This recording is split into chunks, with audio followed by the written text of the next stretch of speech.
Hello students, good evening. Hi Dibyan, hi Krish. कैसे हैं आप सब? Seeing you after a long time.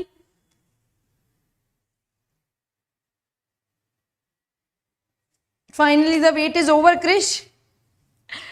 इस हफ्ते बस ऐसे ही रहा. 15th August was a holiday, then Thursday I was on leave and then today आज की क्लास हो गई अपनी schedule.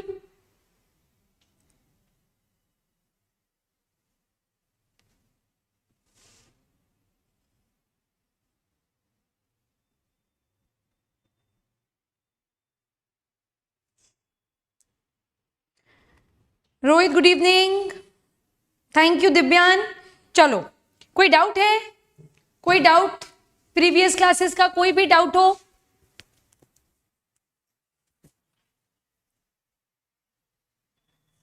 Okay, very good. अच्छा चलो. Hi Sandy, hi Ansh. No doubt. Okay, अगर डाउट नहीं तो कंटिन्यू करते हैं. आज दो टॉपिक्स कंप्लीट करेंगे ही करेंगे. That is the exchange of gases, है ना, वो वाला पार्ट अपन कंप्लीट करेंगे जिसमें ट्रांसपोर्टेशन वाला पार्ट पूरा करेंगे. ट्रांसपोर्टेशन ऑफ गैसेस और दूसरा रेगुलेशन ऑफ ब्रीदिंग. ये दो टॉपिक्स आज कंप्लीट करने ही करने हैं. ठीक? Yes Sandy. सब यूनिसेलुलर ऑर्गेनिजम्स जितने भी यूकैरियोटिक ऑर्गेनिजम्स हैं उन सबके पास डीएनए होगा. इवन प्रोकैरियोट्स के पास भी होगा. ठीक है. सिर्फ वायरस ऐसे ऑर्गेनिजम्स है जिनके पास या तो डीएनए है या आरएनए, दोनों नहीं है. ठीक?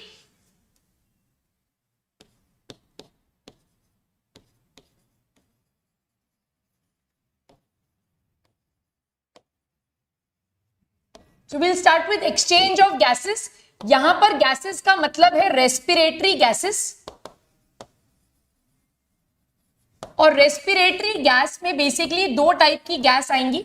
One is oxygen and one is CO2. तो CO2 एक्सेल होगा और ऑक्सीजन जो है वो इनहेल होगा. सो अब ये जो एक्सचेंज ऑफ गैस है. Good afternoon Krish. दिव्यान इस संडे को क्लास ले लो फॉर टिश्यूज. यस दिव्यान, मुझे क्लास लेनी है. मैं आपको बहुत जल्दी अपडेट कर दूंगी. मुझे दो काम करने हैं और बहुत अर्जेंसी में करने हैं. I can also understand your pain. एक, मुझे क्लास डेली स्केड्यूल करनी है और दूसरा मुझे आपके वन शॉट्स लेने हैं. ओलंपियाड और नीट, कौन सा ओलंपियाड देना चाहते हो आप सैंडी? नीट तो, और आप कौन सी क्लास में हो वो भी इंपॉर्टेंट है. Okay, so the ultimate site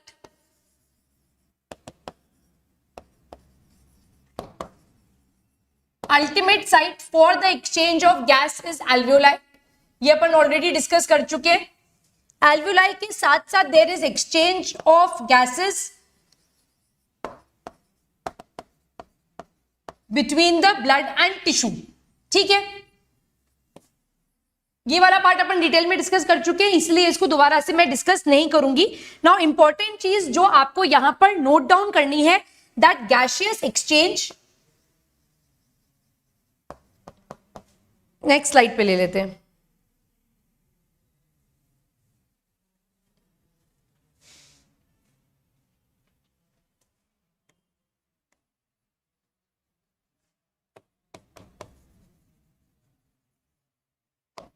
gaseous exchange जो है, the gas will always move from high concentration to low concentration. That means gas का जो एक्सचेंज होगा that is by simple diffusion.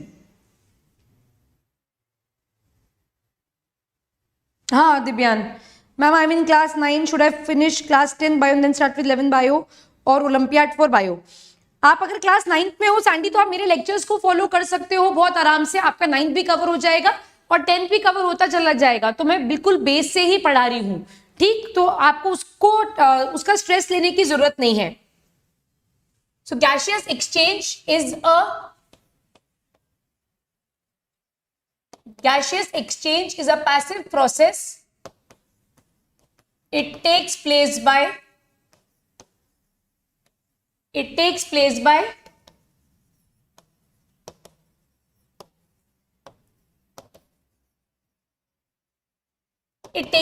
simple diffusion. Now very important, star लगा के एक point अपन note down करेंगे. Star लगा के एक पॉइंट नोट डाउन करेंगे. Diffusion pressure of every gas diffusion pressure of every gas is called as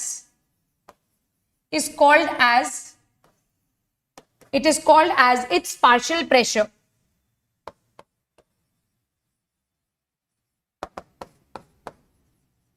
इसको समझो,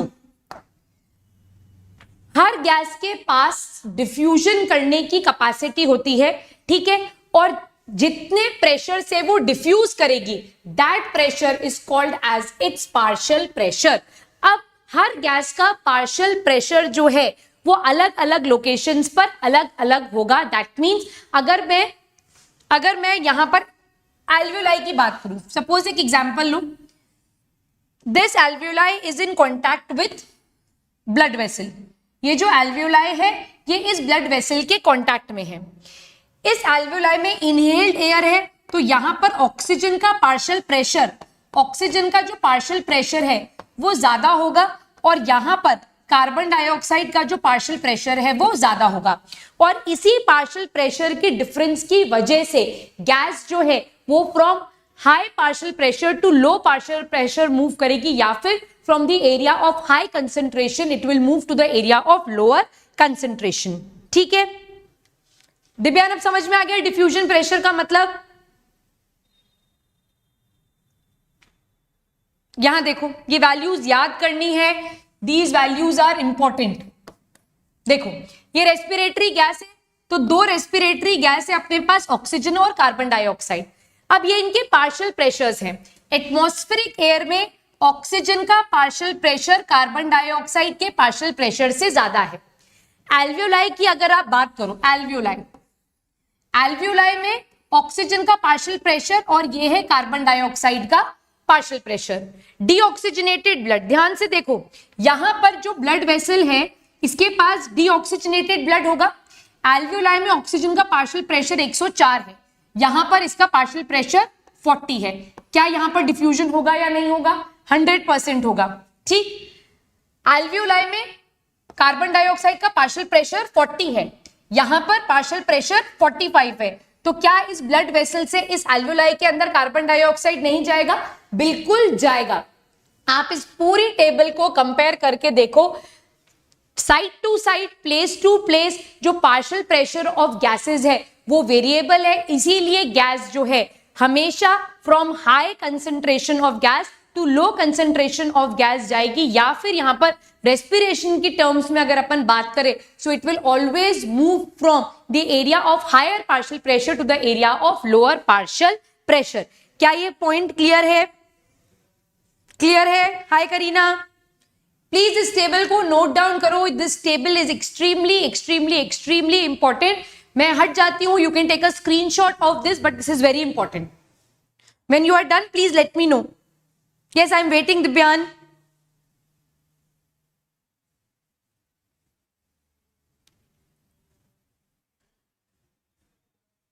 डेफिनेशंस कॉपी कर ली इधर से, ये दोनों स्लाइड्स भी कॉपी कर ली है। Done, okay, very good. Madhav, important chapters for NSEJS में बता चुकी हूं, मैं आप फिर बता देती हूं, आप एक बार सुन लो। Cell is important, cell division is important, genetics is important, ठीक है। इसके बाद एनिमल फिजियोलॉजी इंपॉर्टेंट है, एवोल्यूशन, इकोलॉजी मैं लिख दूंगी लास्ट में, ठीक है। Done, okay. Is this done? Is this done? This is very important. Okay Rohit, very good. Now, let us talk of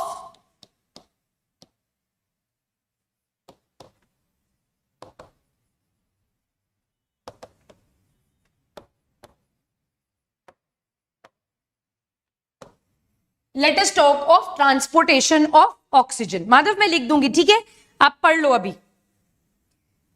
Okay, now oxygen is transported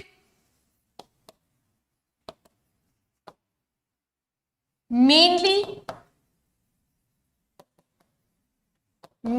with the help of a protein that is present in the RBC and that is called as hemoglobin. So hemoglobin जो है वो oxygen के साथ bind करता है, haemoglobin जो है वो ऑक्सीजन के साथ बाइंड करता है, ऑक्सी हीमोग्लोबिन बनाता है, ऑक्सी हीमोग्लोबिन बनाता है, और इस फॉर्म में around 97% of oxygen is transported. इस फॉर्म में around 97% of the oxygen is transported.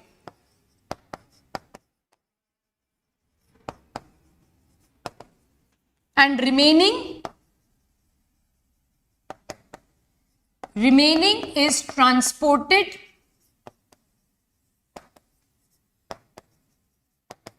with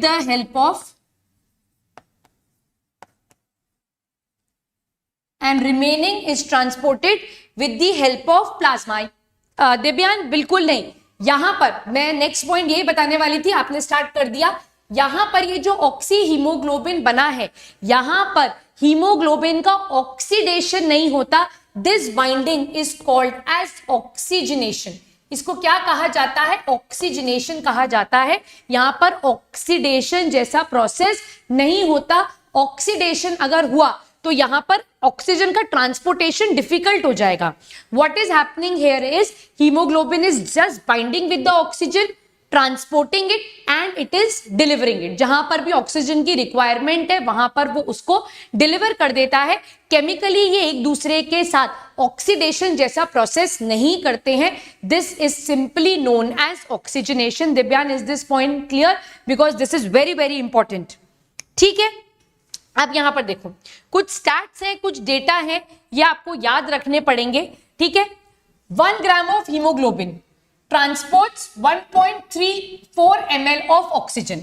1 gram haemoglobin जो है वो अराउंड 1.34 ml ऑफ ऑक्सीजन को ट्रांसपोर्ट करता है। ठीक, अब 100 मिलीलीटर ऑफ ब्लड में अगर मैं 100 मिलीलीटर ऑफ ब्लड लूं तो उसमें around 15 grams of haemoglobin present है। कितना ग्राम? 15 ग्राम हीमोग्लोबिन प्रेजेंट है। सो 100 ml of blood approximately 20 ml of oxygen को ट्रांसपोर्ट करता है। This is very important. NSE-JS के पॉइंट ऑफ व्यू से अगर मैं यहां पर बात करूं तो यहां पर काफी सारे न्यूमेरिकल्स पूछे जाते हैं। ठीक है, आपको वो बकायदा लिख कर देंगे, ये डेटा पूरा लिख कर देंगे और फिर क्वेश्चंस पुट अप करेंगे। और नीट पॉइंट ऑफ व्यू से भी these facts are very very important. तो आपको सीधी सीधी मैथ है, इसमें तो कोई ज्यादा रॉकेट साइंस है ही नहीं। 1 gram of haemoglobin transport 1.34 ml of oxygen, तो 100 ml ब्लड में मेरे पास अराउंड 15 ग्राम हीमोग्लोबिन प्रेजेंट है। तो 100 ml of blood approximately 20 ml of oxygen को ट्रांसपोर्ट करता है। क्या ये पॉइंट क्लियर है? मिक्स होते हैं, बस वो उसको उसके साथ अटैच हो जाता है। जैसे हीमोग्लोबिन के अंदर, वैसे ही अपना नेक्स्ट चैप्टर रहेगा। हीमोग्लोबिन के अंदर बेटा आयरन प्रेजेंट होता है। आयरन, उस आयरन के साथ ऑक्सीजन ऐसे बस अटैच हो जाता है। रिएक्शंस नहीं होते हैं, ऑक्सीडेशन का प्रोसेस यहां पर बिल्कुल भी नहीं होगा। ठीक है, ठीक है, ओके। अब next, this is done, this is important. Have you copied? इसको कॉपी कर लिया है आप सबने? अब वेट कर लूंगी मैं बेटा, इंपॉर्टेंट है।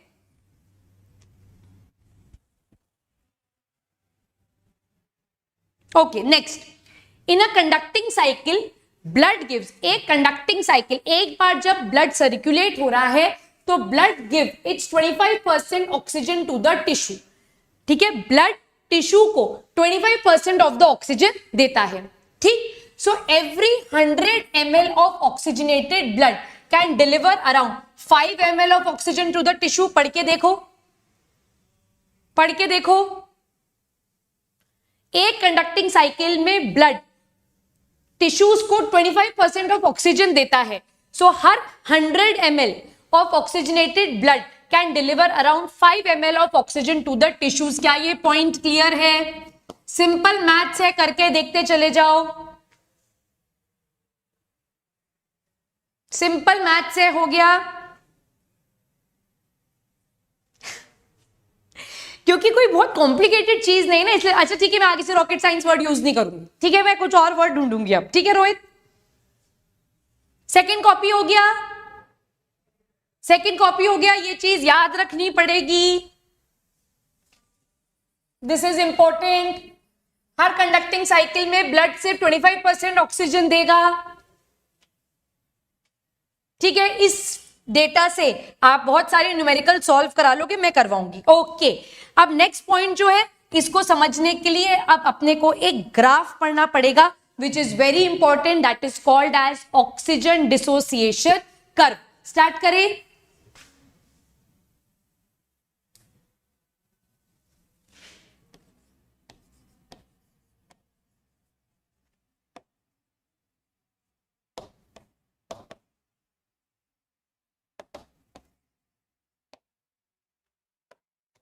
एक ग्राफ प्लॉट करेंगे, ठीक है। फिजिक्स में ही ग्राफ नहीं पढ़ोगे, कुछ कुछ ग्राफ अपन बायोलॉजी में भी पढ़ेंगे, ठीक है। चलो मैं कोशिश करती हूं कि स्ट्रेट लाइन बने। इंपॉर्टेंट ग्राफ है बेटा, ठीक। So this is my X axis, this is my Y axis, ठीक। थर्ड वाला मैं समझा रही हूं,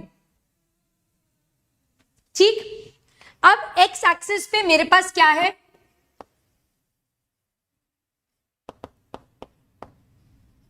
पार्शियल प्रेशर ऑफ ऑक्सीजन, और यहां पर वाई एक्सिस पे मेरे पास है percentage saturation of haemoglobin with oxygen.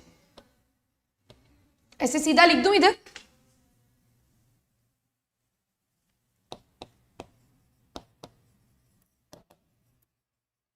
Percentage saturation of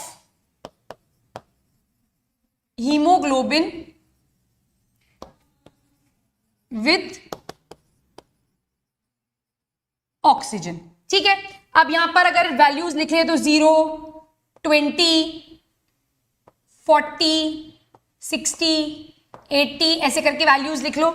यहां पर भी वैल्यू ऐसे लिख सकते हैं 20, 40, 60, 80, 100 ऐसे करके वैल्यूज। अब जब हम इस ग्राफ को प्लॉट करते हैं, दिस इज वेरी इंपॉर्टेंट। यहां तक कोई डाउट है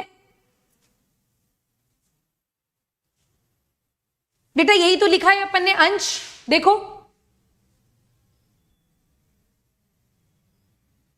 यही तो लिखा है।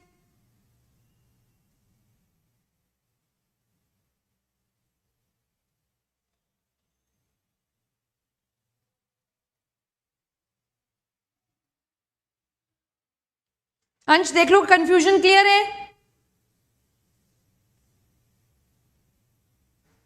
ठीक है, कहां पर बेटा?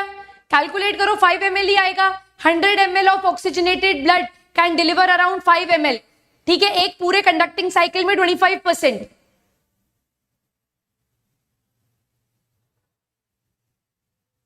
ठीक है दिव्यान, डन।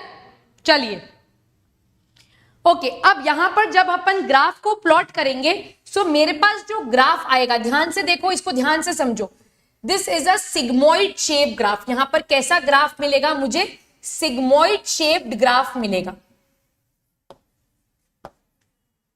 ये ग्राफ जब अपन प्लॉट करते हैं तो अपने को ये समझ में आएगा कि हमारा हीमोग्लोबिन जो है वो कितने पार्शियल प्रेशर ऑफ ऑक्सीजन पर ऑक्सीजन से सैचुरेट होता चला जा रहा है। हीमोग्लोबिन कितने पार्शियल प्रेशर ऑफ ऑक्सीजन पर ऑक्सीजन से सैचुरेट होता चला जा रहा है। सो ये एक सिग्मोइड शेप ग्राफ मिलेगा, और बिल्कुल मैक्सिमम सैचुरेशन अगर अपन देखें तो हीमोग्लोबिन हमेशा मैक्सिमम कंसेंट्रेशन पर 97% सैचुरेट होगा, उसके बियॉन्ड हीमोग्लोबिन ऑक्सीजन से सैचुरेट नहीं होगा, ठीक।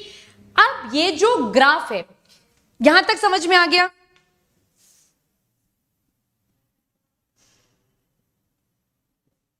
हाँ बिल्कुल correct Divyan. Ansh, I will get back to this point, okay, पहले ये समझ लो, I will get back to the point, ठीक है। ये सिग्मोइड शेप ग्राफ यहां पर आ गया। Now this graph can shift, ये ग्राफ दो जगह पर शिफ्ट हो सकता है, ध्यान से समझो। दिस ग्राफ कैन शिफ्ट ऐसे ऊपर की तरफ, and the graph can shift ऐसे नीचे की तरफ। ये नॉर्मल है, ये नॉर्मल फिजियोलॉजिकल कंडीशंस में है, ठीक है, तो ऐसा प्लॉट होगा। अब ये ग्राफ जो है, this graph can shift to the left and this graph can shift to the right. This is very very important. Ansh clear है?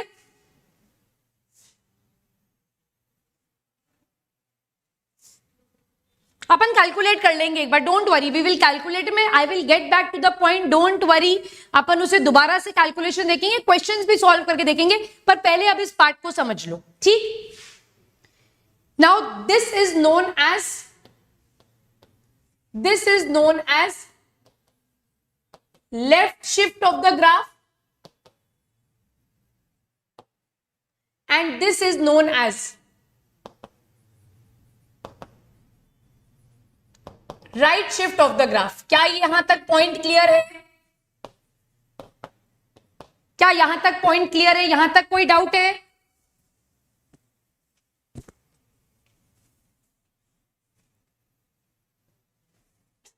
अब left shift of the graph जब भी होगा,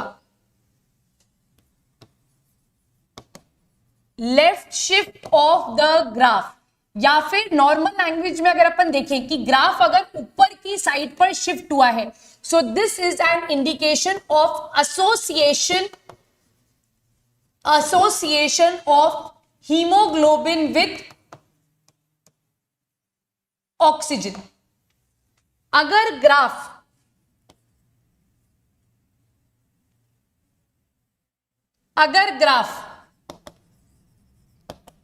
राइट शिफ्ट हुआ है, दैट मीन्स डाउनवर्ड अगर graph shift हुआ है, so this is an indication of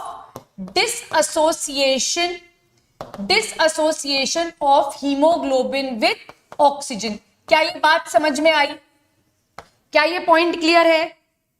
okay Navya, very good, clear है ये बात। अब ग्राफ लेफ्ट शिफ्ट कब होगा और ग्राफ राइट शिफ्ट कब होगा, दैट मीन्स ऑक्सीजन और हीमोग्लोबिन का एसोसिएशन कब होगा और ऑक्सीजन और हीमोग्लोबिन का डिसएसोसिएशन कब होगा। दिस इज एक्सट्रीमली इंपॉर्टेंट, ये बातें आपको याद रखनी पड़ेगी। तो सबसे पहले अपन देखते हैं डिसएसोसिएशन कब होगा। डिसएसोसिएशन कब होगा? जिन जिन फैक्टर्स पर डिसएसोसिएशन हो रहा होगा, उन फैक्टर्स के रिवर्स पर क्या हो जाएगा? एसोसिएशन हो जाएगा, ठीक। तो डिसएसोसिएशन देखते हैं अपन।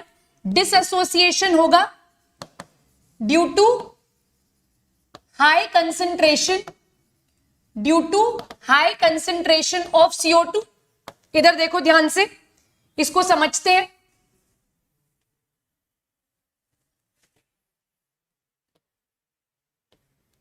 दिस इज द टिश्यू, ठीक है। टिश्यू के अंदर CO2 का कंसंट्रेशन ज्यादा होता है, राइट।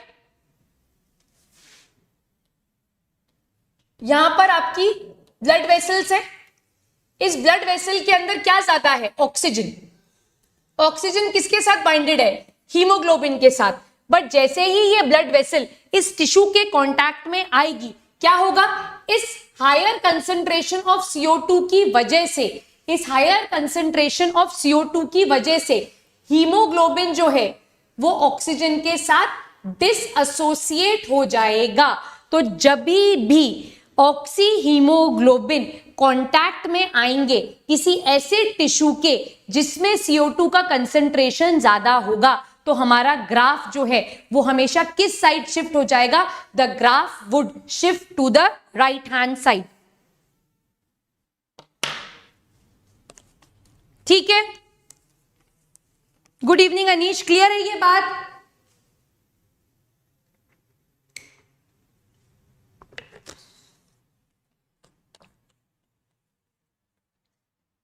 वेरी गुड रोहित, ये समझ में आ गया। तो अगर हाई कंसंट्रेशन ऑफ CO2 की वजह से ऑक्सी हीमोग्लोबिन का डिसएसोसिएशन होता है, तो इस इफेक्ट को हम बोर्स इफेक्ट कहते हैं। This effect is called as Bohr's effect. क्या ये बात यहां पर समझ में आई? मैं बोर्स इफेक्ट लिख देती हूं।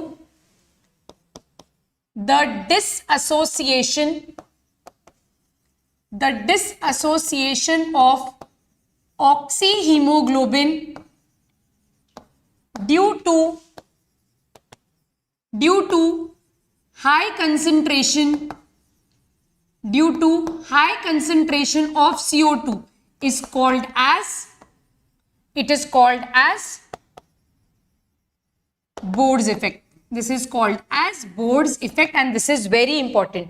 तो यहां पर अपन लिख लेते हैं, राइट में जब ग्राफ शिफ्ट हुआ है तो इसका पहला रीजन है increased CO2 concentration. Increase CO2 concentration. क्या ये बात क्लियर है? ठीक है.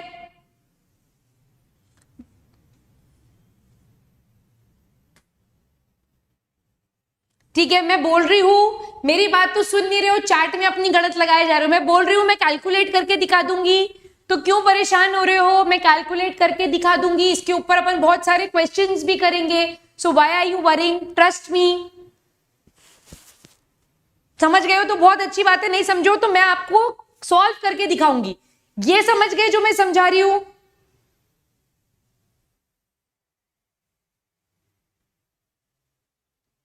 ठीक है, मैं करवा दूंगी, पर जो पढ़ा रही हूं पहले वो देख लो. Done. Next, right shift of the graph कब होगा? Right shift of the graph कब होगा? जब H प्लस का कंसेंट्रेशन बढ़ेगा, या फिर अपन इसको बोल सकते हैं जब pH एसिडिक होगा तब ग्राफ जो है वो कहां शिफ्ट हो जाएगा? ग्राफ जो है वो राइट हैंड साइड शिफ्ट हो जाएगा and that is an indication of dissociation. Clear है? कौन सी स्लाइड करूं रोहित?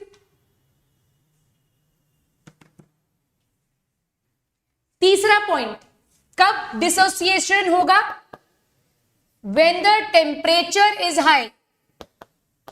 जब बॉडी का टेम्परेचर हाई होगा तब जो ऑक्सी हीमोग्लोबिन है उसका डिसएसोसिएशन होगा और हमारा ग्राफ जो है वो किस साइड शिफ्ट हो जाएगा? ग्राफ हमारा राइट हैंड साइड पर शिफ्ट हो जाएगा. क्लियर है? क्लियर. थर्ड, एक रिएक्शन होता है ग्लाइकोलाइसिस. जानते हो आप ग्लाइकोलाइसिस? जानते हो क्या ग्लाइकोलाइसिस? जानते हो? What is glycolysis? What is glycolysis?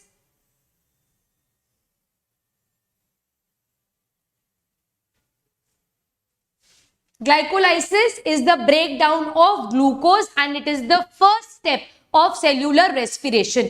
Glycolysis के अंदर 10 step procedure है जिसमें ग्लूकोज का ब्रेकडाउन होता है एंड अल्टीमेटली यहां पर पायरुविक एसिड का फॉर्मेशन होता है. तो इस ग्लाइकोलाइसिस में एक कंपाउंड बनता है जिसका नाम है डीपीजी. डीपीजी का फुल फॉर्म है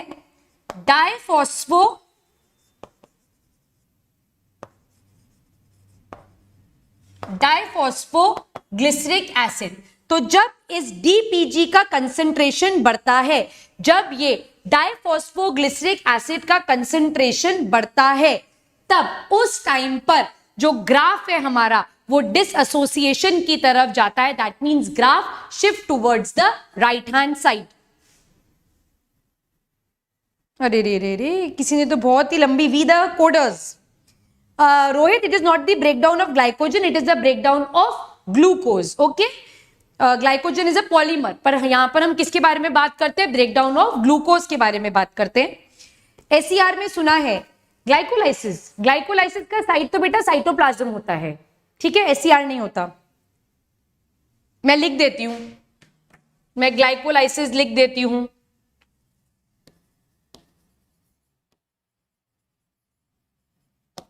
दो वर्ड्स है इसमें, glyco plus lysis. Glyco word आया है ग्लूकोज से, लाइसिस वर्ड आया है breakdown. So it is the initial step, it is the initial step of cellular respiration.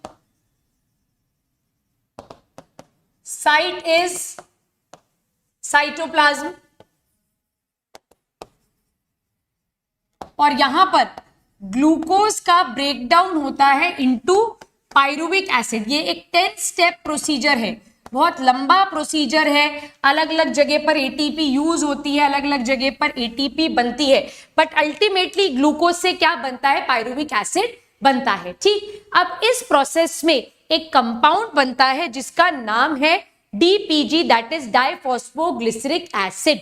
तो अगर ये डाइफॉस्फोग्लिसरिक एसिड ज्यादा क्वांटिटी में बनता चला जाएगा और हमारे साइटोप्लाज्म में एक्यूमुलेट होगा, तो this would result in disassociation of oxygen and haemoglobin, और जैसे ही ऑक्सीजन और हीमोग्लोबिन का डिसएसोसिएशन होगा, the graph would shift to the right side. Clear? Ma'am school exam है फर्स्ट टर्म का सितंबर में, SOF olympiads in November October, NECGS। School exams पे फोकस रखो, जिसमें साइंस मैथ्स तो आप पढ़ ही रहे हो क्योंकि आप किसी ना किसी ओलंपियाड के लिए प्रिपेयर कर रहे होगे। बात बच्चे आपकी हिंदी इंग्लिश एसएसटी की, आई थिंक उसमें एसएसटी सबसे टफेस्ट सब्जेक्ट होता है, तो please devote 1 hour daily for your social studies. जब जब छुट्टियां मिलती हैं स्कूल से, जब जब आप स्कूल नहीं जाते हो, तो उस टाइम को मैक्सिमम यूटिलाइज कर कर आप सोशल स्टडीज को कवर करो। Point number 1। पॉइंट नंबर 2, आप अगर NSCJS के लिए प्रिपेयर कर रहे हो तो I don't think so you need a separate preparation for your SOF examination. SOF examination अपने आप इसी में कवर हो जाएगा। So you just focus on your school exams because वो इंपॉर्टेंट है, and second is NSCJS, right? Coders, एक तो पहले आप मुझे अपना नाम बताओ, दूसरा you need to tell me your routine. आप कितना घंटा स्कूल जाते हो, उसके हिसाब से I would be able to guide you. ये समझ में आ गया? तो यहां पर अपन लिख सकते हैं ये कब डिसोसिएट होगा, इंक्रीज CO2 कंसेंट्रेशन,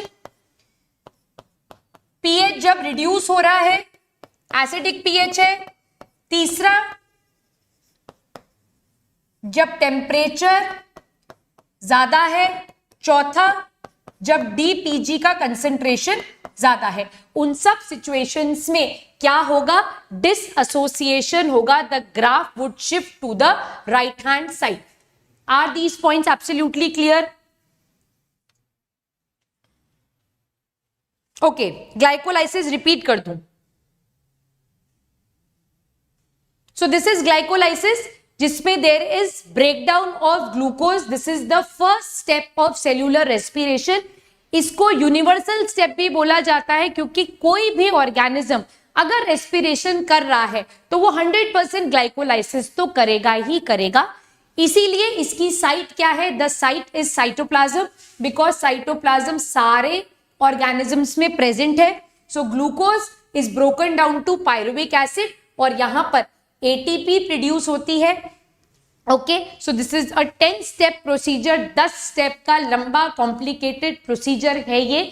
ठीक है, इसमें इनिशियल ग्लूकोज और फाइनल प्रोडक्ट क्या है, आपका पायरुविक एसिड। तो इस 10 स्टेप प्रोसीजर में एक इंटरमीडिएट प्रोडक्ट बनता है जिसको हम कहते हैं DPG, that is diphosphoglyceric acid. अगर उसका कंसेंट्रेशन हमारे साइटोप्लाज्म में बढ़ेगा तो it would favour the dissociation of oxygen and haemoglobin. Clear? अच्छा हो गया ना exam, very good. 6 AM to 4 PM आपका स्कूल रहता है। And do you go to school daily? School रोज जाते हो आप? Noted and understood completely. Divyan ऐसी बातें करता है, मुझे बड़ी खुशी होती है। नव्या, समझ में आ गया यहां तक? Rohit, Krish, association of oxygen and hemoglobin, that means when the graph shifts to left, पहला increased O2 concentration, रिवर्स होता चला जाएगा, pH बढ़ रहा है, ठीक है, यानी H+ आयंस घट रहे हैं। तीसरा, temperature is less. Fourth, DPG is also less. तो ये सारे पॉइंट्स क्या करेंगे, they will favour the association of oxygen and haemoglobin. ठीक है, thank you Abhay, thank you so much. Codes अपना नाम भी बताओ पहले मुझे। चलो वेरी गुड, यहां तक सबको समझ में आ गया, बहुत अच्छी बात है। फटाफट इस ग्राफ में भी नोट डाउन कर लो, जितनी बार चीजें लिखोगे उतनी बार आपके लिए बेनिफिशियल रहेगा। इंक्रीज O2, इससे दिख रहा है क्या? Increase pH, reduce temperature, reduce DPG। यहां तक समझ में आ गया? यहां पर बेटा अगर ऑक्सीजन बढ़ रहा है तो आप रिड्यूस CO2 बोल सकते हो, एक ही बात है। वो हमेशा इन्वर्सली चलेंगे दिव्यांग, ठीक है? क्लास का system very good, very good. दिव्यांग क्लियर है? क्लियर? चलो, तो ये एक बहुत इंपॉर्टेंट बड़ा टॉपिक अपन ने यहां पे खत्म कर लिया।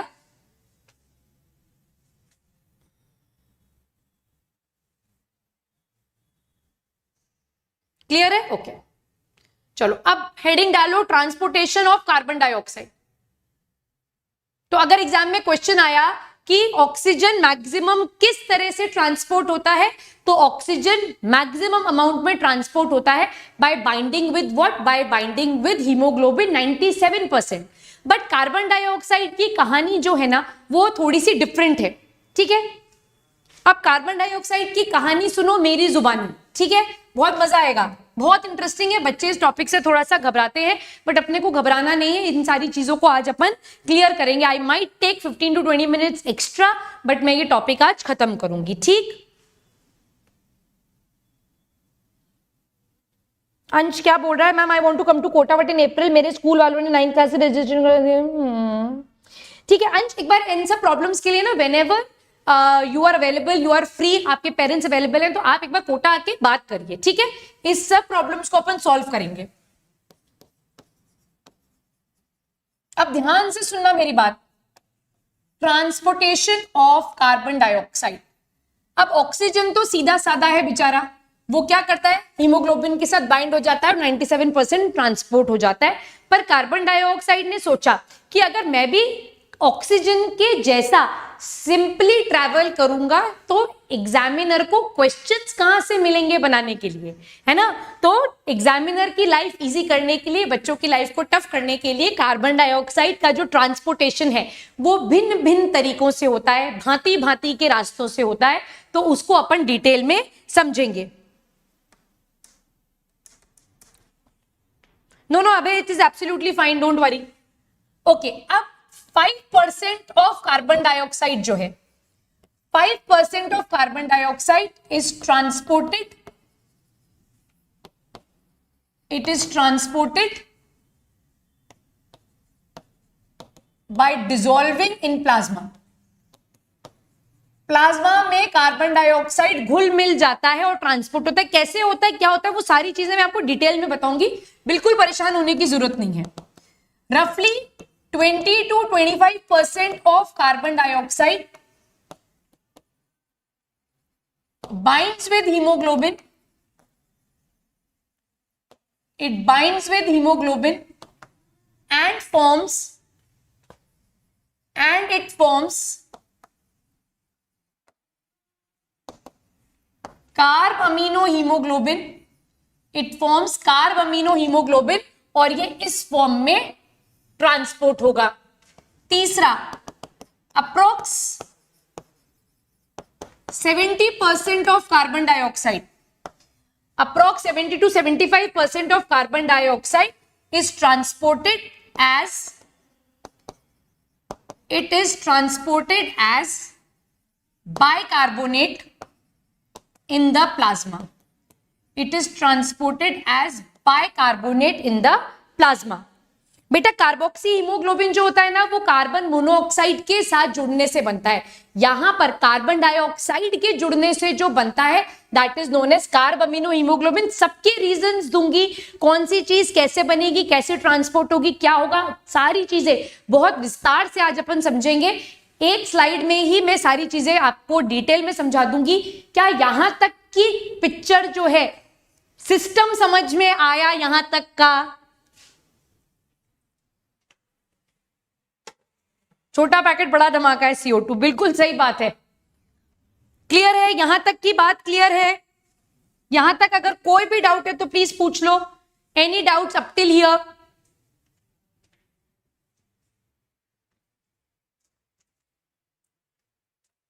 चले आगे। Noted and done. Okay, Divyan पढ़ाई वाला बच्चा है, दिव्यान को नहीं पता सिस्टम क्या है।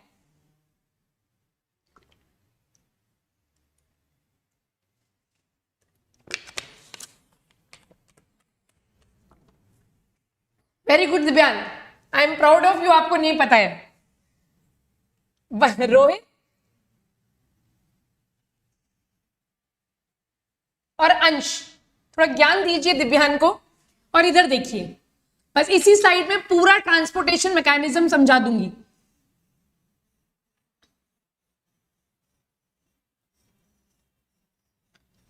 This is our body tissue, ठीक है। बस एक साथ समझ लो, पहले लिख बाद में लेना, पर पहले मेरी बात समझ लो, ये बहुत इंपॉर्टेंट है।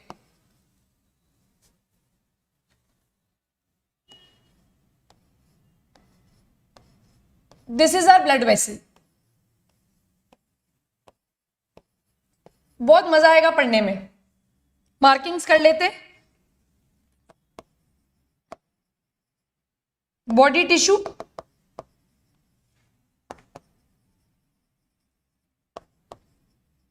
ब्लड वेसल, ठीक है। अब इस ब्लड वेसल से इसको, अगर ब्लड वेसल के अंदर क्या ट्रैवल कर रहा है? ब्लड ट्रैवल कर रहा है। ब्लड के पास दो चीजें होती है, एक होता है प्लाज्मा, एक होते हैं उसके सेल्स। ये बात तो मालूम है। ब्लड के पास दो चीजें होती है, एक होता है प्लाज्मा और एक होते हैं sales.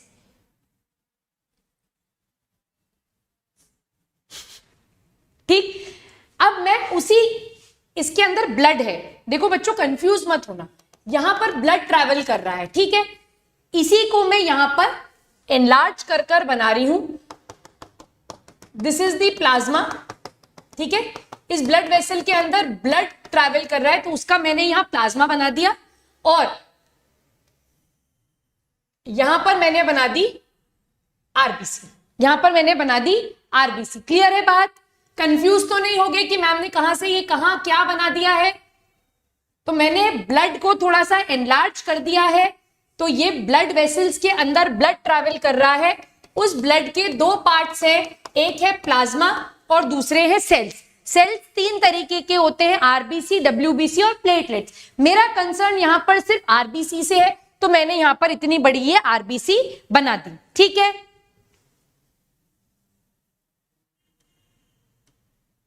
Yes Abhay, I take a batch on app also. ठीक। अब देखो इधर, अब ध्यान से समझो। ये ब्लड जो है, ये ऑक्सीजन लेकर आएगा। ये ब्लड जो है ये ऑक्सीजन लेकर आएगा। किस फॉर्म में, कैसे लेकर आएगा, वो सारी चीजें मैं आपको बताऊंगी। यहां पर CO2 प्रेजेंट होगा। ध्यान से देखो, बॉडी के टिश्यू के अंदर CO2 प्रेजेंट होगा। पार्शियल प्रेशर की डिफरेंस की वजह से एक्सचेंज होगा। बिल्कुल होगा मैम, बिल्कुल सही बोल रहे हो आप। तो CO2 यहां आ जाएगा, ऑक्सीजन इधर आ जाएगा। ये हो गया। अब देखो, ये CO2 जब मेरे ब्लड वेसल के अंदर आया तो 5% ऑफ CO2, ध्यान से समझते जाओ, इधर ध्यान लगाओ सब। 5% ऑफ CO2 इस प्लाज्मा के अंदर घुल मिल गया। 5% ऑफ CO2 इस प्लाज्मा के अंदर घुल मिल गया और ये इसी फॉर्म में ट्रांसपोर्ट हो जाएगा। बात यहां पर खत्म। क्या ये बात समझ में आ गई? ठीक है, ठीक है, क्लियर है ये? अब यहां देखो, अब जो CO2 है, this CO2 enters inside the RBC. ये CO2 जो है अब कहां आ गया? ये अब हमारी आरबीसी के अंदर आ गया और खेला अब यहां से शुरू होगा। ठीक है, सिस्टम अब सारा यहां से बनेगा। तो यहां पर अब आपको क्या करना है? ध्यान लगाना है। अब देखो, CO2 आ गया। अब यहां पर जब ऑक्सीजन इस टिश्यू के अंदर जा रहा है, तो ये ऑक्सीजन जो था ये किसके साथ बाइंडेड था बच्चों? ये हीमोग्लोबिन के साथ बाइंडेड था, इस तरीके से HbO2। तो जब भी हीमोग्लोबिन ऑक्सीजन के साथ बाइंड करता है तो इसके साथ हमेशा एक पोटेशियम भी प्रेजेंट होता है। तो इस फॉर्म में ऑक्सीजन 97% क्वांटिटी में ट्रैवल करता है, पोटेशियम, हीमोग्लोबिन और ऑक्सीजन। ठीक, ये आरबीसी जब इन सेल्स के कांटेक्ट में आती है, क्योंकि यहां पर CO2 का कंसेंट्रेशन ज्यादा है, तो ऑक्सीजन और हीमोग्लोबिन का डिसएसोसिएशन होगा। तो यहां पर करा देते हैं डिसएसोसिएशन। तो K+ अलग हो गया, HB ने अपना ऑक्सीजन छोड़ दिया और ये ऑक्सीजन कहां चला गया, मेरे बॉडी सेल्स के अंदर चला गया। यहां तक बात समझ में आ गई, यहां तक चीज समझ में आ गई। हाँ, केमिस्ट्री बायोलॉजी पूरी है यहां पर, डन, क्लियर है ये बात। ये CO2 जो है ये यहां आ गया पार्शियल प्रेशर के डिफरेंस की वजह से। ये CO2, अब ध्यान से सुनना मेरी बात, ये CO2 जब आरबीसी के अंदर आता है तो ये रिएक्ट करता है वाटर के साथ, ये रिएक्ट करता है वाटर के साथ और ये बनाता है carbonic acid H2CO3 and this takes place in presence of enzyme which is known as carbonic anhydrase. और कार्बोनिक एनहाइड्रेज जो एंजाइम है ना बच्चों, ये एक बहुत क्विक एक्टिंग एंजाइम है, ये बहुत तुरंत काम करता है। ठीक, तो CO2 ने जब वाटर के साथ आरबीसी के अंदर रिएक्ट किया तो इसने क्या बनाया, एक एसिड बनाया, carbonic acid, that is H2CO3। ये H2CO3 जो है ये स्टेबल नहीं है, ये टूट जाता है into H+ plus HCO3 minus, and ये पूरा प्रोसेस भी किसकी प्रेजेंस में होता है, ये भी कार्बोनिक एनहाइड्रेज की प्रेजेंस में हो रहा है। ठीक है, यहां तक पिक्चर क्लियर है। ठीक, चलो अब ये जो H+ यहां पर बना, ये जो H+ यहां पर बना, ध्यान से देखो, ये H+ कंबाइन करता है HB के साथ और बनाता है H.HB। ये H+ जो कि कार्बोनिक एसिड, इस कार्बोनिक एसिड के टूटने से बना, ये H+ जो कार्बोनिक एसिड के टूटने से बना, ये कंबाइन कर गया किसके साथ, हीमोग्लोबिन के साथ। यहां तक बात समझ में आई। आगे देखो, ये H+ HB कंबाइन करते हैं बच्चों CO2 के साथ और जुड़ते हैं एक अमीन ग्रुप के साथ और एक कंपाउंड बनाते हैं जिसका नाम है H.HB NHCOOH। इसको सिंपल भाषा में क्या बोला हमने, car amino haemoglobin. This is called as car amino haemoglobin. 20 से 25% ऑफ कार्बन डाइऑक्साइड इसी फॉर्म में ट्रांसपोर्ट किया जाता है। बात समझ में आई? क्या यहां तक पिक्चर क्लियर है?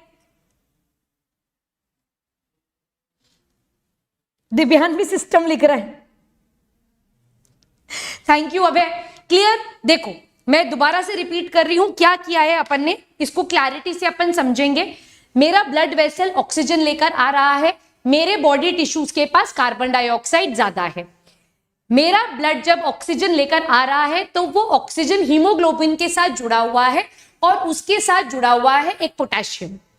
जब टिश्यू और ब्लड वेसल्स एक दूसरे के क्लोज प्रॉक्सिमिटी में आ रहे हैं, due to high concentration of CO2 Bohr effect होगा और ऑक्सी हीमोग्लोबिन जो आपस में जुड़े हुए थे वो क्या होंगे, अब यहां पर वो डिसएसोसिएट हो जाएंगे। जब ये डिसएसोसिएट होंगे तो ऑक्सीजन मेरे बॉडी सेल्स में चला जाएगा, कार्बन डाइऑक्साइड टिश्यू से ब्लड में आएगा। जब कार्बन डाइऑक्साइड टिश्यू से ब्लड में आ रहा है तो 5% ऑफ कार्बन डाइऑक्साइड उसी समय पर प्लाज्मा में घुल मिल जाएगा और वो उसी फॉर्म में ट्रांसपोर्ट किया जाएगा। यहां तक बात समझ में आ गई? ओके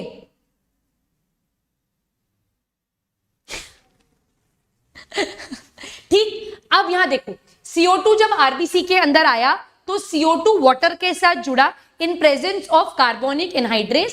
कार्बोनिक एनहाइड्रेज एक एंजाइम है जो कि बहुत फास्ट एक्टिंग एंजाइम है और उसने क्या बनवा दिया, कार्बोनिक एसिड बनवाया।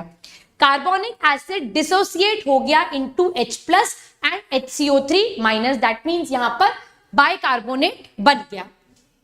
ये H+ जो है ये हीमोग्लोबिन के साथ जुड़ा, इसने HHB बनाया और इस HHB के साथ कौन जुड़ गया, CO2 और अमीन ग्रुप जुड़ गए और इन्होंने क्या बना लिया, कार्ब अमीनो हीमोग्लोबिन बना लिया। 20 से 25% ऑफ कार्बन डाइऑक्साइड जो है वो इसी फॉर्म में ट्रांसपोर्ट होगा। यहां तक बात समझ में आ गई? यहां तक पिक्चर क्लियर है? अब देखो आगे का खेला, देखो आगे का खेला बहुत मजेदार है। अब यहां पर भी हमारे पास प्लाज्मा प्रेजेंट है ना, यहां पर भी सब तरफ प्लाज्मा है। देखो ये जो HCO3 यहां बना, ये HCO3 कहता है मैं आरबीसी में नहीं रहूंगा, ये HCO3 आरबीसी से बाहर चला गया प्लाज्मा के अंदर। तो अब अगर कोई चीज रूट कर बाहर चली गई है, ठीक है, बाहर निकल गई, एग्जिट कर गई, तो इसको अपन बोलते हैं इफ्लक्स ऑफ HCO3 माइनस, क्योंकि HCO3 माइनस बाइकार्बोनेट आयन जो है वो आरबीसी से निकलकर बाहर आ गया है प्लाज्मा के अंदर। क्या यहां तक बात समझ में आई? थैंक यू सूरज। बेटा दिव्यांग, कार्ब अमीनो हीमोग्लोबिन आरबीसी के अंदर ही रहेगा, वो बाहर नहीं निकलेगा। ठीक, अब देखो अगर यहां से एक नेगेटिव आयन प्लाज्मा में गया है तो प्लाज्मा का फर्ज बनता है कि वो यहां से एक नेगेटिव आयन को अंदर भेजे। तो बाइकार्बोनेट का इफ्लक्स हुआ, क्लोराइड आयन का इनफ्लक्स हो गया, यहां पर क्लोराइड आयन आरबीसी के अंदर गया। So there is influx of bicarbonate and there is influx of chloride ion and this phenomena is called as chloride shift. इस फिनोमिना को हम क्लोराइड शिफ्ट बोलते हैं और it is also called as Hamburger's phenomena. This is also called as Hamburger's phenomena. ठीक, अब ये chloride जब अंदर गया तो ये क्लोराइड अटैच होएगा इस K+ के साथ और बना लेगा KCl।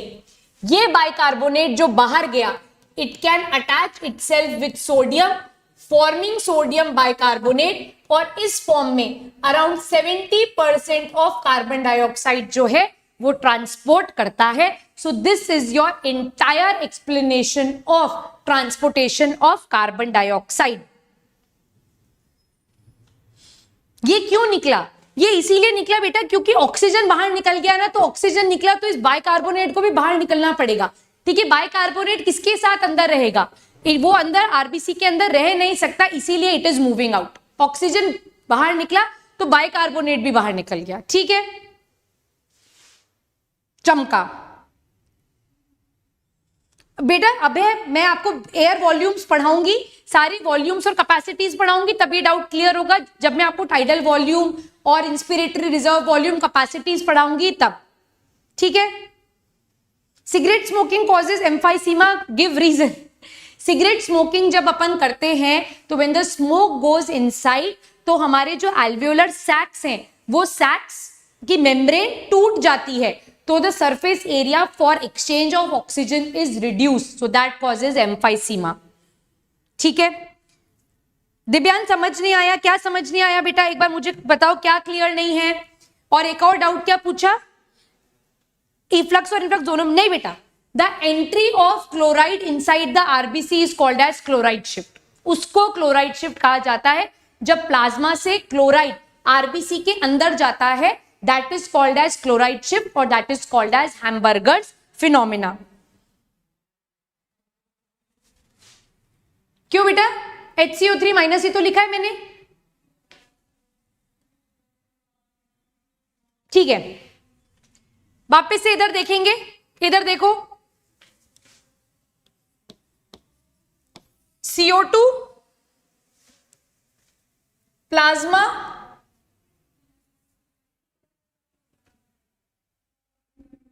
इसको लिख देती हूं मैं आरबीसी।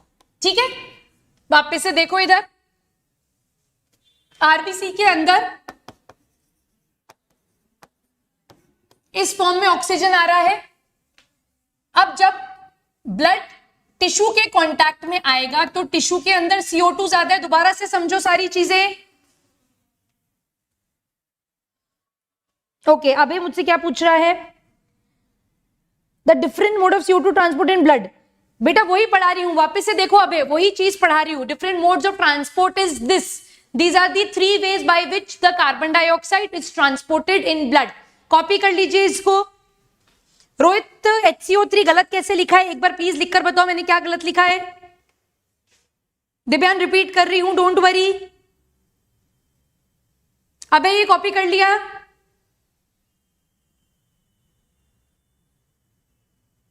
अच्छा मैं बता रही, इधर देखो, ठीक है। अब CO2 जो है वो यहां आएगा और ऑक्सीजन आरबीसी से टिश्यू के अंदर आएगा, तो ये डिसएसोसिएट होंगे K+ हीमोग्लोबिन एंड ऑक्सीजन। ध्यान से समझो, ये ऑक्सीजन जो है ये हमारी बॉडी के टिश्यू में आ गया, कार्बन डाइऑक्साइड ब्लड में आ गया। जब कार्बन डाइऑक्साइड ब्लड में आया तो around 5% of carbon dioxide 5% of carbon dioxide dissolves in plasma। ये क्या करेगा, ये प्लाज्मा में डिसॉल्व हो जाएगा। ये जो मैंने पूरा यहां बनाया है ये क्या है बेटा, ये प्लाज्मा है, ठीक है। So this is plasma. तो 5% कार्बन डाइऑक्साइड इसी फॉर्म में ट्रांसपोर्ट करेगा। बाकी बचा हुआ कार्बन डाइऑक्साइड अब कहां आ गया, आरबीसी के अंदर आ गया, ठीक है। आरबीसी के अंदर आ गया। जैसे ही ये कार्बन डाइऑक्साइड आरबीसी के अंदर आएगा, ये वाटर के साथ रिएक्ट करेगा in presence of enzyme which is called as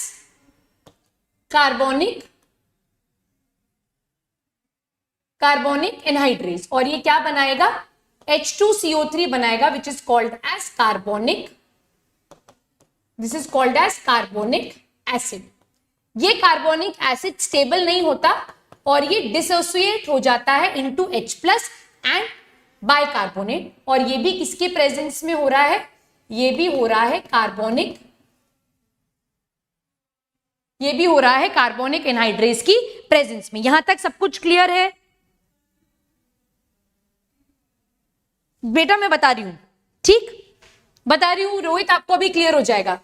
अब ये जो H+ यहां पर बना है कार्बोनिक एसिड के ब्रेकडाउन से, ये H+ जो है ये कंबाइन करता है हीमोग्लोबिन के साथ और H.Hb बनाता है।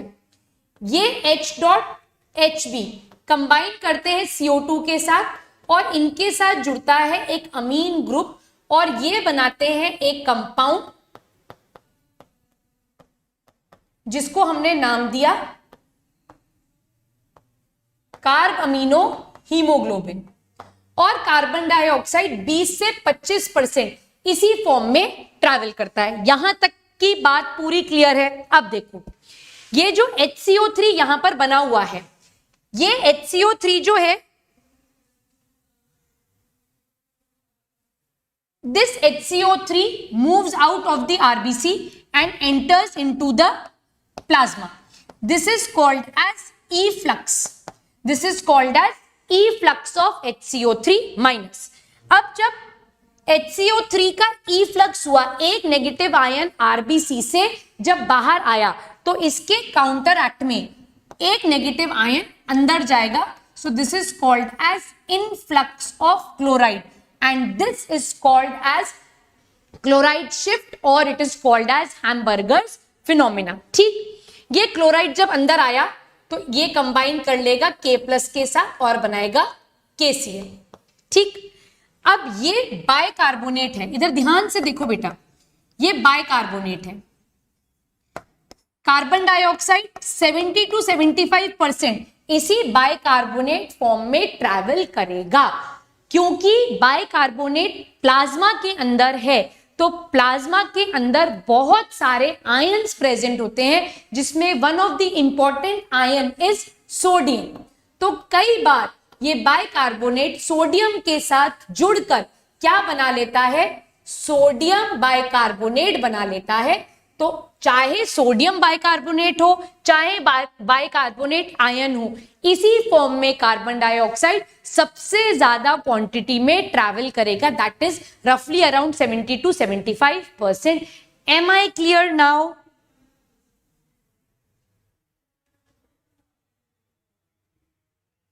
बेटा मैं भी कराऊंगी H2CO3 को dissociate into H2O and CO2, मैं भी कराऊंगी। That would be the reverse of chloride shift, ठीक है, that would be the reverse. ये पूरा प्रोसेस जो हो रहा है, ये पूरा प्रोसेस जो हो रहा है, ये कहां हो रहा है बेटा? ये हमारे ब्लड और टिश्यू के बीच में हो रहा है। ऐसी ही रिवर्स चीज हमारी एल्वियोलाई और ब्लड वेसल्स के बीच में भी होगी, वहां पर ये पूरा प्रोसेस रिपीट हो जाएगा। अच्छा ठीक है, ये मुझसे कौन सा क्वेश्चन पूछ रहा है बेटा? बाइकार्बोनेट बाहर इसीलिए जाता है क्योंकि ऑक्सीजन बाहर निकला है। तो ऑक्सीजन जब सेल का साथ छोड़कर जाता है, जब डिसोसिएट होता है, तो बाइकार्बोनेट आयन भी बाहर जाएगा, क्योंकि बाइकार्बोनेट इस आरबीसी में किसके साथ बाइंड करेगा? बाइंड ही नहीं कर सकता वो किसी के भी साथ, इसीलिए वो बाहर चला जाता है। और ये फिजियोलॉजी है, this is the mechanism of transportation, ठीक है। अब जैसे ऑक्सीजन जब इस आरबीसी के अंदर आएगा तो बाइकार्बोनेट भी उसको फॉलो करके अंदर आ जाएगा। रेस्पिरेशन का इसके बाद एक क्लास और बाकी है, दैट्स इट।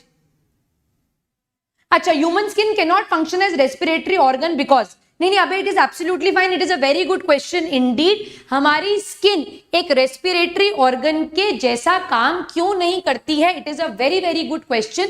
इसके दो रीजंस हैं। पहला, हमारी स्किन के ऊपर थिक केराटिन की लेयर प्रेजेंट होती है जो कि इसको इम्परमिएबल बना देती है, पहला। दूसरा, अगर यहां पर केराटिन की लेयर नहीं भी होती तो भी स्किन सफिशिएंट नहीं है to meet the oxygen requirement of each part, क्योंकि सारे बॉडी के ऑर्गन्स जो हैं वो स्किन के कांटेक्ट में नहीं है ना। तो आपको एक प्रॉपर मैकेनिज्म चाहिए जिससे आप ऑक्सीजन को ट्रांसपोर्ट कर सको, ठीक है।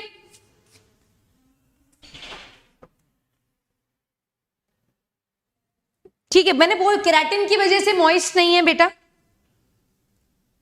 क्लियर है? दिव्यान क्लियर है? ये क्लोराइड शिफ्ट और हैमबर्गर्स फिनोमिना क्लियर है, हाँ या ना? क्लियर है? चले आगे। हाँ दिव्यान, मॉइस्ट नहीं है हमारी स्किन।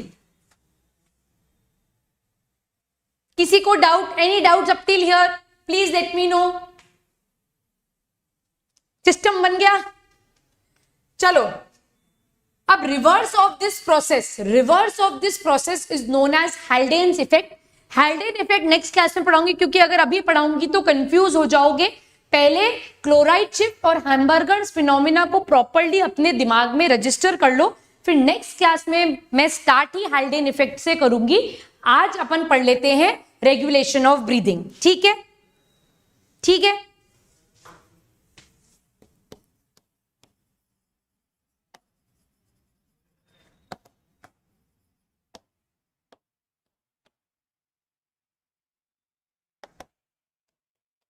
रेगुलेशन ऑफ ब्रीदिंग मतलब इनहेलेशन और एक्सहेलेशन को कौन कंट्रोल करता है?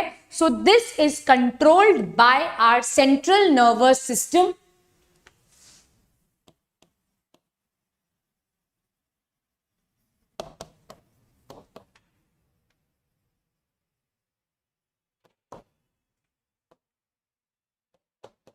सेंट्रल नर्वस सिस्टम, और सेंट्रल नर्वस सिस्टम में भी जो पार्ट इसको कंट्रोल करता है दैट इज ब्रेन। ब्रेन का एक पार्ट है which is called as medulla oblongata.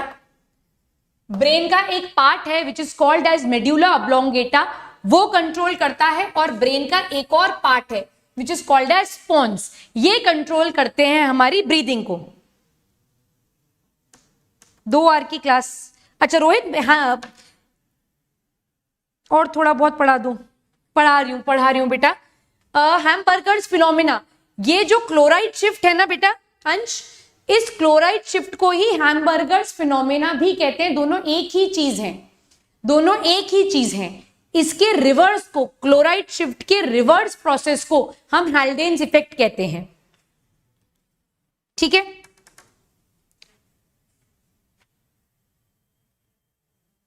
अब यहां देखो क्या होएगा, किस तरीके से कंट्रोल होएगा।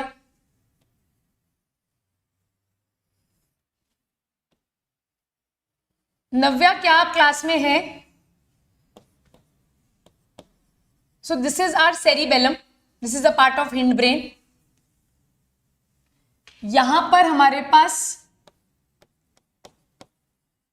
पोन्स है,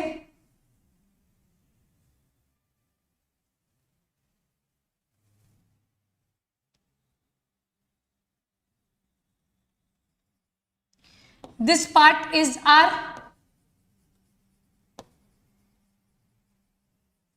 मेड्यूला ऑब्लोंगेटा। इस मेड्यूला ऑब्लोंगेटा के अंदर दो पार्ट्स प्रेजेंट हैं, this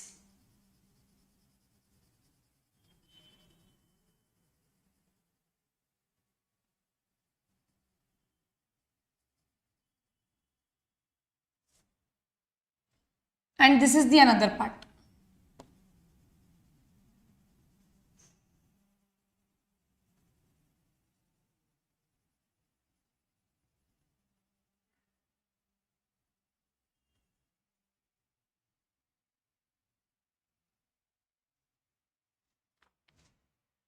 This is called as the DRG, that is dorsal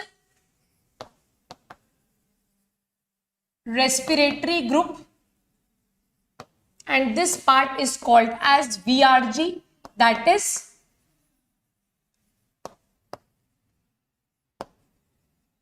ventral respiratory group। ठीक है, ठीक है, थैंक यू अबे। अब देखो, ये मेड्यूला ऑब्लोंगेटा के दो पार्ट से, एक है डीआरजी, एक है वीआरजी। अब अभी आप नॉर्मली बैठे हो ना, सब आराम से बैठे हो और नॉर्मली सांस ले रहे हो, नॉर्मल ब्रीदिंग कर रहे हो, है ना, एक बार इनहेलेशन, एक बार एक्सहेलेशन, इनहेलेशन एक्सहेलेशन। तो आप, अच्छा ऐसा कभी होता है क्या कि 4 बार इनहेल कर कर एक बार एक्सहेल कर रहे हो, ऐसा होता है क्या? ऐसा नहीं होता है ना। सो आप जब नॉर्मली ब्रीदिंग कर रहे हो तो आपके ब्रीदिंग का एक रिदम सेट इन है, जिसमें आप एक बार इनहेल कर रहे हो और एक बार एक्सहेल कर रहे हो। So this normal breathing is controlled by your DRG. ये कौन कंट्रोल करता है? ये डीआरजी कंट्रोल करता है। This DRG basically sets up normal breathing rhythm. ये क्या करता है? नॉर्मल ब्रीदिंग का रिदम सेट इन कर देता है। ठीक, अब जब ये नॉर्मल ब्रीदिंग का रिदम सेट कर रहा है, जब डीआरजी नॉर्मल ब्रीदिंग का रिदम सेट कर रहा है, तो ये मैसेज किसको भेजता है? It passes the message to diaphragm plus it passes the message to EICM, that is external intercostal muscles। जब मैं आपको मैकेनिज्म ऑफ ब्रीदिंग पढ़ा रही थी तब मैंने आपको ये चीज बोली थी कि वो इंटरकोस्टल मसल्स जो नॉर्मल ब्रीदिंग में काम में आती हैं, that is basically your EICM, that is external intercostal muscles. क्या ये पॉइंट यहां पर क्लियर है? क्लियर। नेक्स्ट देखो, अब अभी आप नॉर्मली बैठे हुए हो, है ना, आराम से अपनी कुर्सी टेबल लगाकर बैठे हुए हो। अब मैं आपको बोलूं नहीं खड़े हो जाओ, get up, everybody get up and start running. अगर आप बिल्डिंग में रहते हो तो ऊपर नीचे भागो, नहीं तो रोड पे जाके भागो, तो यू विल स्टार्ट रनिंग। आप दौड़ना स्टार्ट करोगे, तो जब आप दौड़ना स्टार्ट करोगे तो आप फोर्सफुली ब्रीदिंग करोगे, आपका जो ब्रीदिंग का रेट है वो बढ़ेगा। So when your breathing rate is increase, जब आपको ज्यादा ऑक्सीजन की रिक्वायरमेंट पड़ती है, जब आप फोर्सफुली ब्रीद इन करते हो, उस टाइम पर आपका VRG, that is ventral respiratory group, active होता है और ये आपकी फोर्सफुल ब्रीदिंग को क्या करेगा? रेगुलेट करेगा। And it will send the message to, ये किस किस को मैसेज भेजेगा? ये EICM को कंट्रोल करेगा, ये आपके डायफ्राम को कंट्रोल करेगा, ये आपकी IICM को रेगुलेट करेगा और साथ साथ में ये आपकी अबडोमिनल मसल्स को भी रेगुलेट और कंट्रोल करेगा। ये बात समझ में आई? तो अगर नॉर्मल रिदम सेंटर की बात की जाएगी तो वो है DRG, फोर्सफुल की बात की जाएगी तो वो होगा हमारा VRG। यहां तक बात समझ में आ गई? ठीक है, वेरी गुड। अब आप रोड पे भाग रहे हो, मैंने आपको बोला भागो, तो आप भाग रहे हो भाग रहे हो भाग रहे हो, आपकी सांस भर रही है, पर अब मैं आपके पीछे 10 कुत्ते छोड़ दूं तो आपकी जो रनिंग रेट होगी वो और ज्यादा बढ़ेगी। ठीक है, आप और तेज भागोगे। जब आप और ज्यादा तेज भागोगे तो आप हांफने लगोगे, जिसको हम पैंटिंग बोलते हैं। तो जब हम हांफने लगते हैं, आपको बहुत ज्यादा ऑक्सीजन की रिक्वायरमेंट जब पड़ती है, ठीक है, उस टाइम पर हमारे ब्रेन का pons एक्टिवेट होता है, and this pons is basically called as the pneumotaxic center. This is called as the pneumotaxic center. pons क्या है? pons हमारी बॉडी का pneumotaxic center है, and this pons is believed to cut down the inspiratory center. pons क्या करता है? It inhibits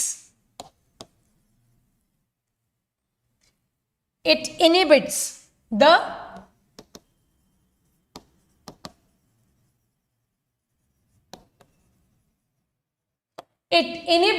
inspiratory centre. Inhibits the inspiratory centre का मतलब ये नहीं है कि इंस्पिरेशन को रोक देगा, है ना। इंस्पिरेशन ही अगर रुक गई तो फिर मर जाएंगे। तो ये मारता नहीं है, ये क्या करता है, ये हमारी ब्रीदिंग को शैलो कर देता है। जैसे हांफते हैं, तो जब हांफते हैं तो हम कैसे सांस लेते हैं? ऐसे सांस लेते हैं ना। दैट मीन्स ये हमारी इंस्पिरेटरी सेंटर को कट ऑफ करता है। तो जितना डीप ब्रीथ हम ले सकते हैं, उतनी लंबी गहरी सांस हम ले नहीं पाते। तो हमारे लंग्स की क्या होती है? पार्शियल फिलिंग होती है। This results in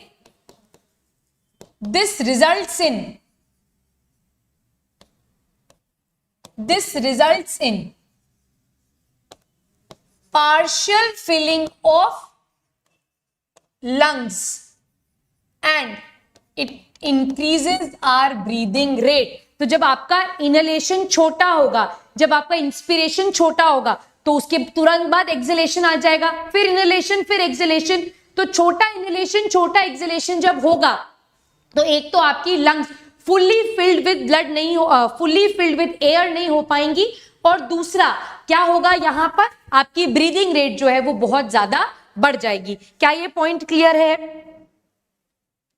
abdominal muscles क्या करेंगे? अब्डोमिनल मसल्स भी क्या करेंगे बेटा?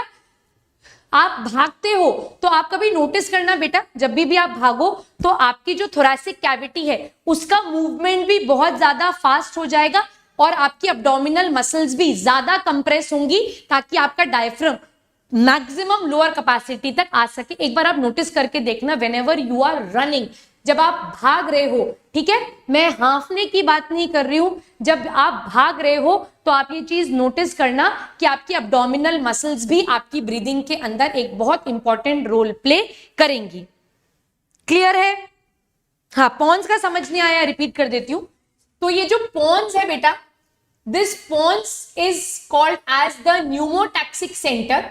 ये न्यूमोटैक्सिक सेंटर के जैसा काम करता है। इसका मतलब ये है कि जब आप बहुत फुल स्पीड में भाग रहे हो, आप उस कंडीशन में हो व्हेन यू आर पैंटिंग, जब आप हांफ रहे हो। हांफना समझते हो आप? ऐसे जब अपन हांफते हैं तो उस टाइम पर आपकी बॉडी में पॉन्स एक्टिवेटेड है, और पॉन्स आपकी ब्रीदिंग को कंट्रोल करता है, और पॉन्स क्या करता है, आपकी ब्रीदिंग रेट को बढ़ाएगा। आप नॉर्मली 1 मिनट में अगर 16 से 17 बार सांस ले रहे हो, पर जब आप हांफते हो तो आपकी ये ब्रीदिंग रेट बहुत ज्यादा बढ़ जाती है। और आप नोटिस करना, व्हेनेवर यू आर पैंटिंग, जब भी आप हांफते हो तो आपका इनहेलेशन जो है वो बहुत छोटा हो जाता है, और इनहेलेशन के बाद एक्सहेलेशन, फिर इनहेलेशन फिर एक्सहेलेशन। तो इतना छोटा इनहेलेशन इसीलिए हो रहा है क्योंकि पॉन्स क्या करता है, ये हमारे इंस्पिरेटरी सेंटर को कट ऑफ करता है। इंस्पिरेटरी या हमारी बॉडी के इनहेलेशन को छोटा करता है। तो यहां पर लंग्स की फुल फिलिंग नहीं हो पाती, पार्शियल फिलिंग ऑफ लंग्स होती है, और आप एयर को एक्सहेल आउट कर लेते हो। ये सिर्फ इसीलिए हो रहा है क्योंकि आपको बहुत फास्ट ऑक्सीजन की रिक्वायरमेंट है। आप उतना लंबा समय नहीं ले सकते कि पूरा प्रॉपर इनहेलेशन करो और एक्सहेलेशन करो, बट ये सिर्फ तब होगा जब आप हांफ रहे हो, when you are painting.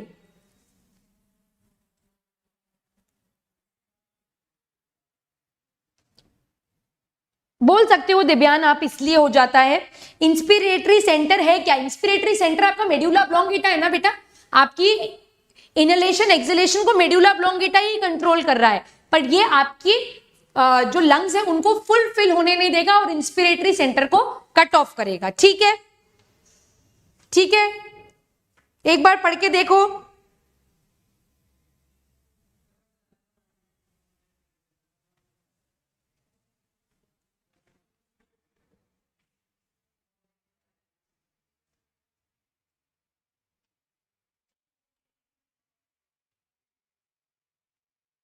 Clear?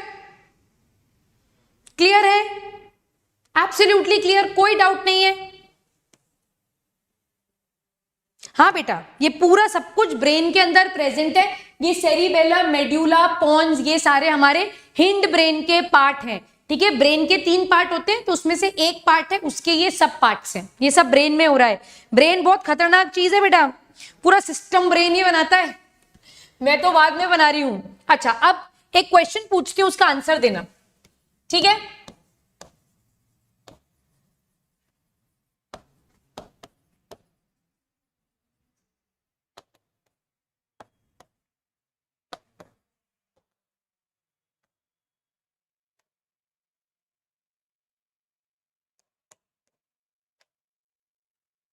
our body is sensitive to high concentration of O2, CO2, H plus ion, both B and C,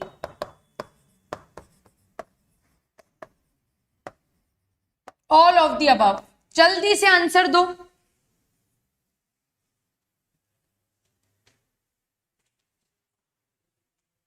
answer दो। Our body is sensitive to higher concentration of O2, CO2, H plus ions, both B and C, or all of the above?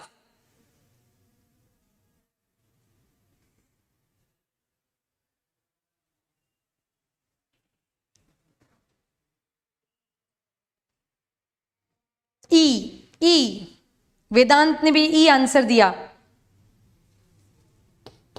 E answer नहीं है। The right answer is both B and C. This is very very important बेटा, ये बहुत important है, मेरी बात ध्यान से सुनो। हमारा ब्रेन जो है, ये जो पूरा पार्ट मैंने आपको बताया, यहां पर एक कीमो सेंसिटिव एरिया प्रेजेंट है। यहां पर एक कीमो सेंसिटिव एरिया प्रेजेंट है, and this chemosensitive area, this is sensitive to higher concentration of CO2 and higher concentration of H plus ions. That means अगर हमारी बॉडी में CO2 का concentration बढ़ेगा, अगर हमारी बॉडी में CO2 का कंसंट्रेशन बढ़ेगा तो हमारी ब्रीदिंग रेट बढ़ेगी। अगर हमारी बॉडी में H प्लस आयन का कंसंट्रेशन बढ़ेगा तो हमारी बॉडी में ब्रीदिंग रेट बढ़ेगी। आर बॉडी, या फिर प्रिसाइसली अगर बोलूं, our brain is not sensitive to concentration of O2। उसको O2 के कंसंट्रेशन से कोई लेना देना नहीं है। यहां पर सेंसिटिविटी जो है that is of the concentration of carbon dioxide and H plus ion. So this is our right answer and this is very very very important. इसको clearly double star NaCJS star लगाकर लिखना that our body is sensitive to higher concentrations of CO2 and H plus ions and it is not sensitive to the concentration of O2. Is this point absolutely clear? Very good Vedant. अगर O2 increase होता है, ध्यान से देखो, if concentration of O2 increases, so this condition is called as hyperventilation.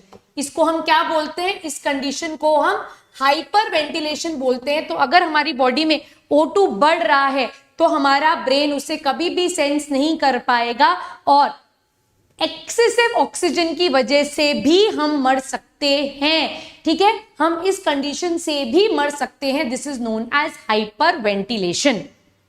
ठीक है, तो अगर किसी की बॉडी में O2 का कंसंट्रेशन बढ़ता है ना बेटा, तो उसको CO2 देते हैं, ताकि उसका ब्रीदिंग रेट जो है वो नॉर्मल हो जाए। क्योंकि अगर O2 बढ़ता चला जाएगा, देखो क्या होगा, this is the normal graph, ये ग्राफ इधर शिफ्ट होएगा, फिर ग्राफ इधर शिफ्ट होएगा, ग्राफ इधर शिफ्ट होता चला जाएगा, लेफ्ट शिफ्ट ग्राफ होता चला जाएगा। तो O2 से जब हीमोग्लोबिन बाइंड हो जाएगा तो ब्रीदिंग रुक जाएगी, ब्रीदिंग ही रुक जाएगी, एंड एक्सट्रीम कंडीशन में क्या हो जाएगा, it can result in death. Clear है दिव्यान? O2 इंक्रीज होने से तो राइट शिफ्ट होता है, O2 इंक्रीज होने से बेटा लेफ्ट शिफ्ट होता है, वापस चेक करो। O2 का लेस कंसंट्रेशन हो तो क्या होगा, अगर O2 का लेस कंसंट्रेशन है, दिव्यान इधर देखो, अगर O2 का लेस कंसंट्रेशन है दैट मीन CO2 का कंसंट्रेशन ज्यादा है। अगर CO2 का कंसंट्रेशन ज्यादा है तो ब्रीदिंग रेट अपने आप बढ़ जाएगा, ठीक। O2 का कंसंट्रेशन अगर ज्यादा है तो CO2 का कंसंट्रेशन कम है, तो हमारा brain is sensitive to higher concentration of CO2, it is not concerned with higher concentration of O2, उसको हायर कंसंट्रेशन ऑफ O2 समझ नहीं आता, ठीक है। वेदांत क्लियर है? दिव्यान क्लियर है? क्लियर है दिव्यान? सेंसिटिव क्या है बेटा, आपकी बॉडी के अंदर ब्रीदिंग रेट घटेगी बढ़ेगी, ये होगा ना। अब ब्रीदिंग रेट अपने आप बढ़ती है ना बेटा, आप जब भागते हो या आप स्विमिंग करते हो या आप क्रिकेट खेलते हो या कोई भी एक्सट्रीम फिजिकल एक्टिविटीज अगर कर रहे हो, तो क्या आप अपनी ब्रीदिंग रेट को कंट्रोल कर सकते हो?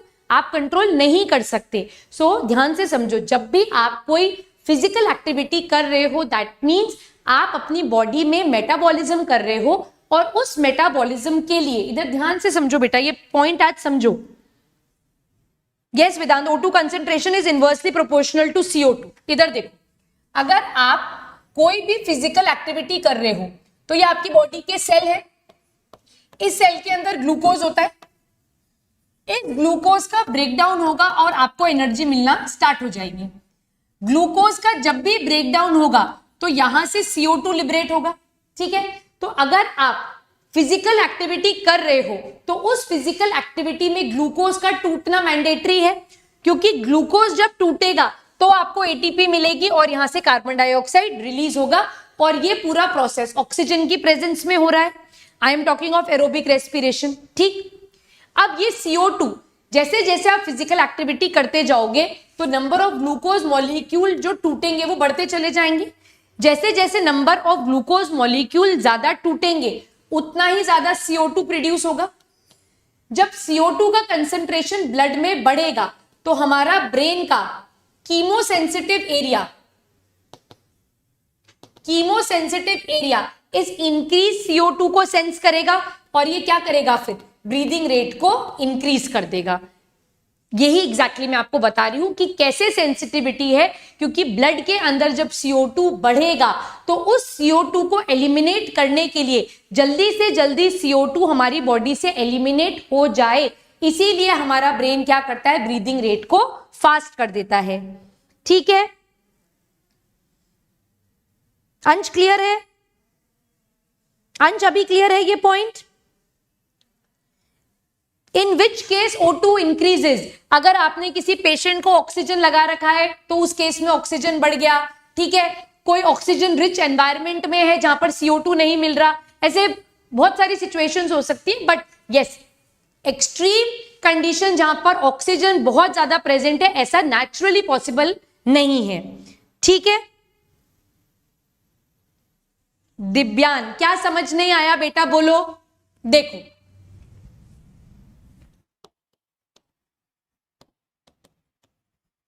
what is respiration?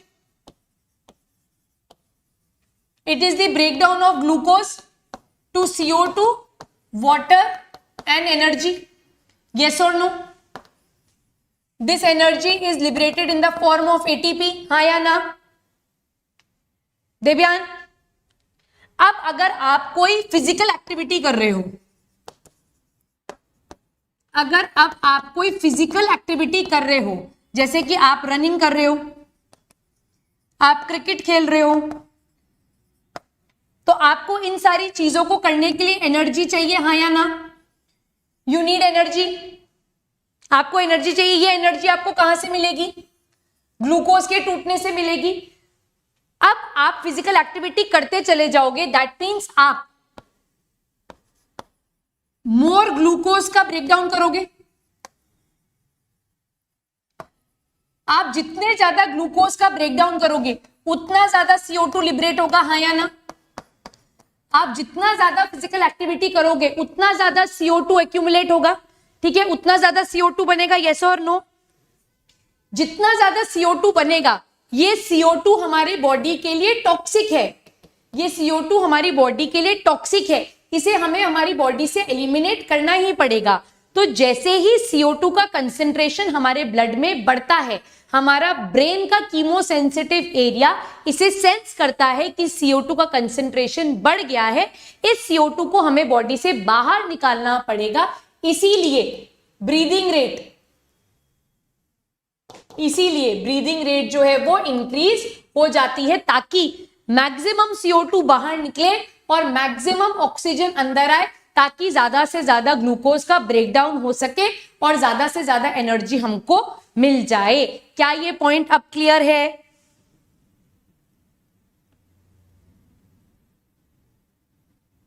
Okay clear है, चलो कोई इशू नहीं है। तो यहां पर आज लेक्चर खत्म करते हैं। Next class when we meet we'll talk of the last part of the chapter, that is the Haldane effect. We'll talk of certain respiratory volumes and capacities, respiratory disorders, that would be followed by questions if time permits. नहीं तो इतना theory का part में complete कराऊंगी। Next chapter would be circulation of body fluids, ठीक है। Next chapter जो human physiology का होगा दैट वुड बी सर्कुलेशन, ठीक है बच्चों। बेटा रोहित, बहुत क्लियर बात, अगर CO2 इधर देखो, CO2 का कंसंट्रेशन अगर बढ़ेगा, अगर CO2 का कंसंट्रेशन बढ़ेगा तो H+ का कंसंट्रेशन तो अपने आप ही बढ़ रहा है, ये रहा। तो H+ का कंसंट्रेशन और CO2 का कंसंट्रेशन साथ साथ ही चलेगा, इसमें कोई डिफरेंस नहीं है। CO2 बढ़ेगा तो H+ भी अपने आप बढ़ेगा। तो इससे एलिमिनेट करने के लिए आपका ब्रीदिंग रेट जो है वो फास्ट होगा ही, ठीक है Divyan? Okay Vedant, okay Ansh, okay Rohit, okay Navya, Kareena, Krish, whosoever is watching the lecture, bye, all the best, take care. Next lecture में मिलते हैं और इस चैप्टर को खत्म करते हैं। Bye, all the best, let's crack it.